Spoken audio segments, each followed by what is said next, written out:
Assalamualaikum warahmatullahi wabarakatuh.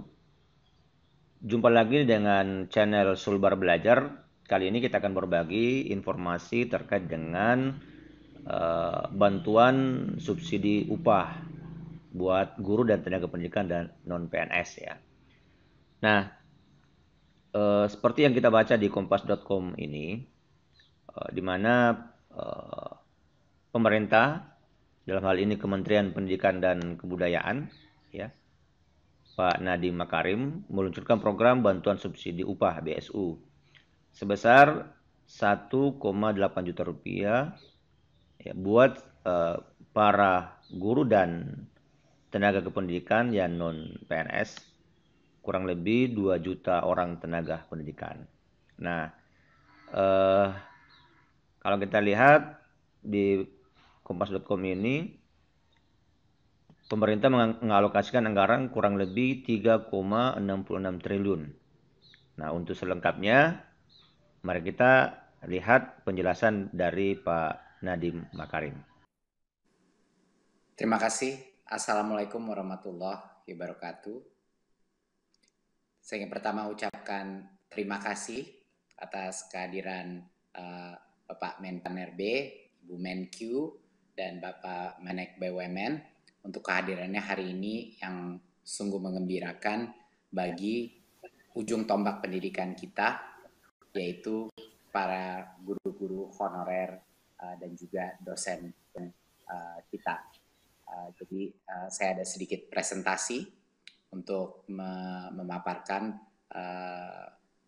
apa saja program bantuan subsidi upah bagi pendidik dan tenaga pendidikan.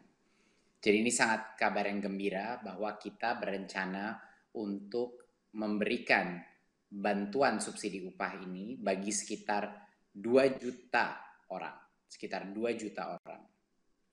Dan dalam jumlah sebesar 1,8 juta yang diberikan sekaligus satu kali kepada masing-masing penerima itu. Siapa saja yang akan kita berikan adalah kepada dosen, guru non PNS, guru yang diberi tugas sebagai kepala sekolah, pendidik PAUD, pendidik kesetaraan, dan juga tenaga perpustakaan, tenaga laboratorium, dan tenaga administrasi.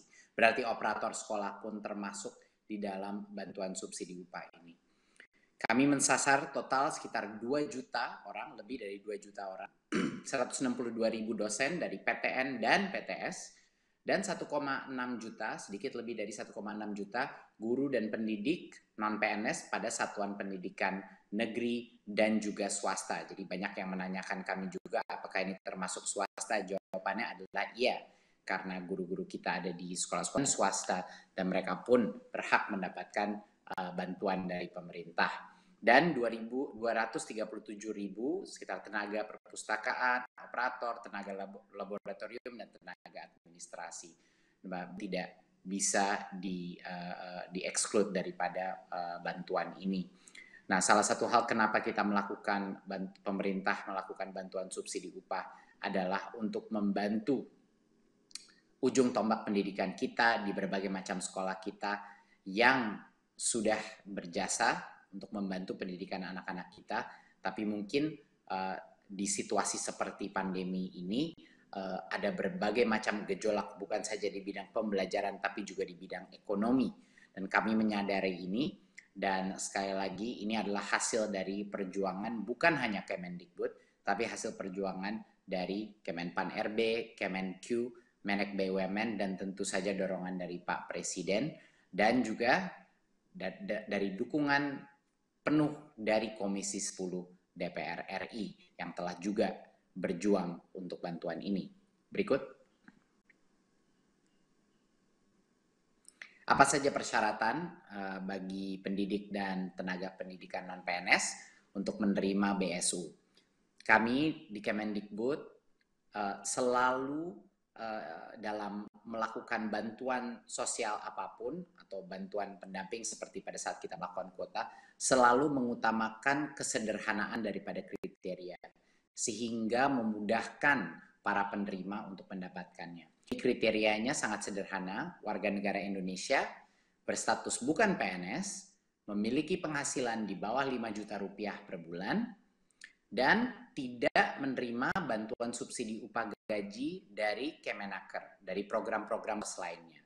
Ini dan juga tidak menerima kartu prakerja sampai dengan tanggal 1 Oktober 2020. Alasan kenapa kita tidak memberikan ini agar bantuan sosial kita itu adil dan tidak tumpang tindih. Tidak ada individu yang menerima bantuan berlimpah sehingga yang lain tidak mendapatkan. Jadi ini merupakan suatu kriteria kami yang sangat sederhana sehingga semua bisa menerima dengan cepat dan efisien. Yang berikut, bagaimana mekanisme pencairan BSU ini?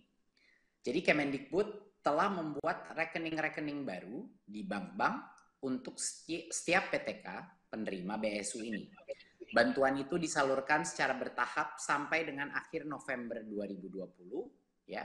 Dan bagi para guru-guru dan dosen bisa mengakses infonya di info.gtk.kemdikbud.go.id, ya, bisa mengakses di mana rekening mereka, apa persyaratan yang belum dipenuhi, atau untuk yang perguruan tinggi di pangkalan data Dikti, pddikti.kemdikbud.go.id, untuk menemukan informasi terkait status pencairan dan lain-lain, rekening bank masing-masing dan lokasi bank cabang.